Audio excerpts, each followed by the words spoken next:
بسم اللہ الرحمن الرحیم نحمده ونصلی ونسلم علی رسولہ الکریم اما بعد فاعوذ باللہ من الشیطان الرجیم بسم اللہ الرحمن الرحیم قال اللہ تبارک و تعالی فی القرآن المجید یا زکریا انا نبشرک بغلام اسمہ یحییٰ لم نجعل له من قبل سمیا وقال اللہ تعالی فی مقام آخر فبشرناہ بغلام حلیم صدق اللہ العظیم۔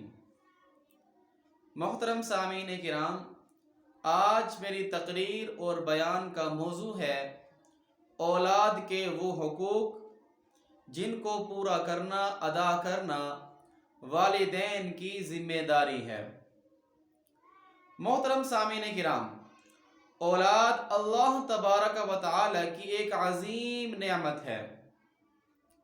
کچھ لوگ اپنی پوری زندگی اولاد کے حصول کی تمنا اور خواہش میں گزار دیتے ہیں، پھر بھی انہیں اولاد کی نعمت حاصل نہیں ہوتی، جبکہ کچھ لوگوں کو کافی لمبے انتظار کے بعد اور کافی لمبے صبر کے بعد اللہ تبارک و تعالی اس اولاد کی نعمت سے نوازتے ہیں، اور پھر وہ لوگ خوش ہوتے ہیں، مبارکبادیں وصول کرتے ہیں، دعوتیں کرتے ہیں، خیرات کرتے ہیں۔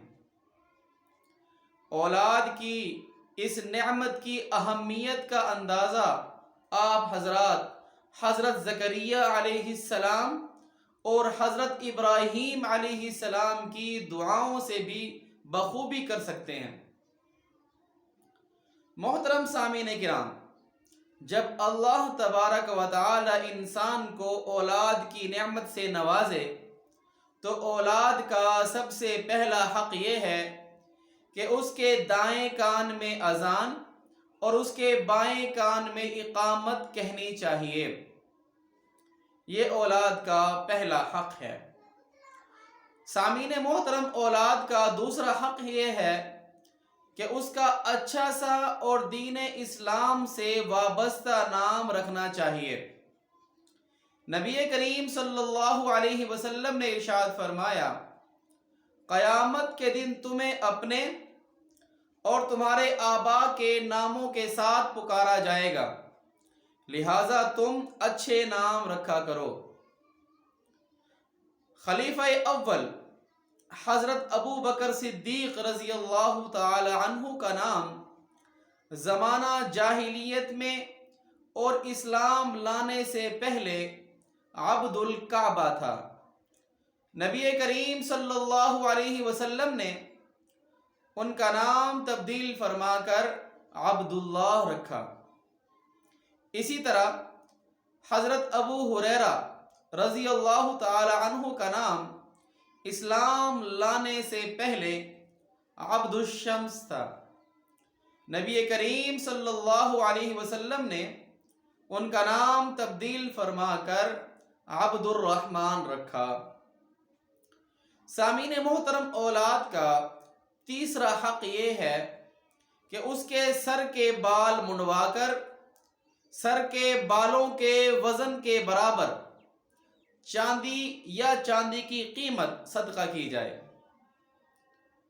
محترم سامعین کرام، جب حضرت امام حسن رضی اللہ تعالی عنہ پیدا ہوئے تو نبی کریم صلی اللہ علیہ وسلم نے اپنی پیاری بیٹی، جنت کی عورتوں کی سردار حضرت بی بی فاطمہ الزہرا رضی اللہ تعالی عنہا سے ارشاد فرمایا، اے فاطمہ، اس بچے کے سر کے بال منڈوا کر ان بالوں کے وزن کے برابر چاندی صدقہ کر دو۔ سامعین محترم، اولاد کا چوتھا حق یہ ہے کہ ان کا عقیقہ کیا جائے۔ نبی کریم صلی اللہ علیہ وسلم نے خود حضرت امام حسن رضی اللہ تعالی عنہ کا عقیقہ فرمایا۔ سامعین محترم، اولاد کا پانچواں حق یہ ہے کہ اگر وہ لڑکا ہے تو اس کا ختنہ کروایا جائے۔ سامعین محترم، اولاد کا چھٹا حق وہ یہ ہے کہ باپ کے نام اور باپ کے نسب کے ساتھ اس بچے کا نام اور نسب منسوب کیا جائے۔ سامعین محترم، ساتواں بچے کا حق، اولاد کا حق یہ ہے کہ اس کی مناسب غذا اور دودھ کا بندوبست کیا جائے۔ اور بچے کا، اولاد کا آٹھواں حق یہ ہے کہ دستور کے مطابق بچوں پر، اولاد پر اپنا مال خرچ کیا جائے۔ نواں اولاد کا حق، بچوں کا حق وہ یہ ہے کہ ان کے ساتھ شفقت اور محبت والا برتاؤ کیا جائے۔ ایک مرتبہ نبی کریم صلی اللہ علیہ وسلم نے حضرت امام حسن رضی اللہ تعالی عنہ کو بوسہ دیا۔ آپ صلی اللہ علیہ وسلم کے قریب اقرا بن حابس بیٹھا ہوا تھا، جو کہ ایک سردار تھا۔ اس نے حیران ہو کر کہا کہ میرے 2 4 نہیں 10 بیٹے ہیں، میں نے ان میں سے آج تک کسی کو پیار نہیں کیا۔ بھلا سردار کا کیا کام کہ وہ بچوں کو پیار کریں؟ تو نبی کریم صلی اللہ علیہ وسلم نے اس کی طرف نظر اٹھا کر دیکھا اور فرمایا، یاد رکھو اگر تم رحم اور مہربانی نہیں کرو گے تو تم پر بھی رحم اور مہربانی نہیں کی جائے گی۔ رحم اور مہربانی تو اسی پر کی جاتی ہے جو دوسروں پر رحم کرتا ہے، مہربانی کرتا ہے۔ سامعین محترم، بچے کا 10واں حق، اولاد کا 10واں حق یہ ہے کہ اولاد کے درمیان ایک جیسا سلوک اور انصاف کیا جائے۔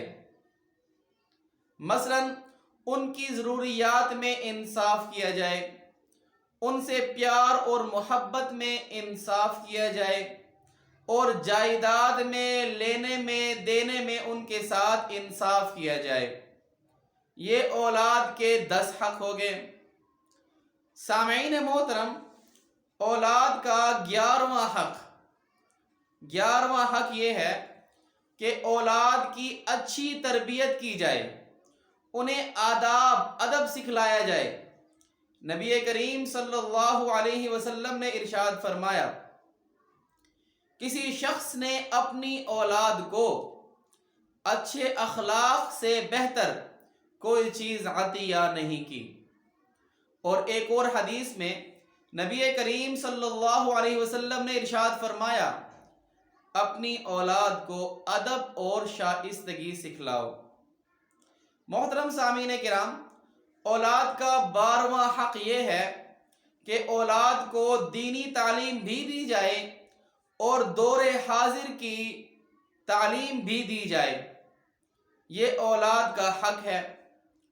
سامعین محترم، اولاد کا 13واں حق یہ ہے کہ جب اولاد بالغ ہو جائے تو مناسب جگہ اولاد کی شادی کی جائے۔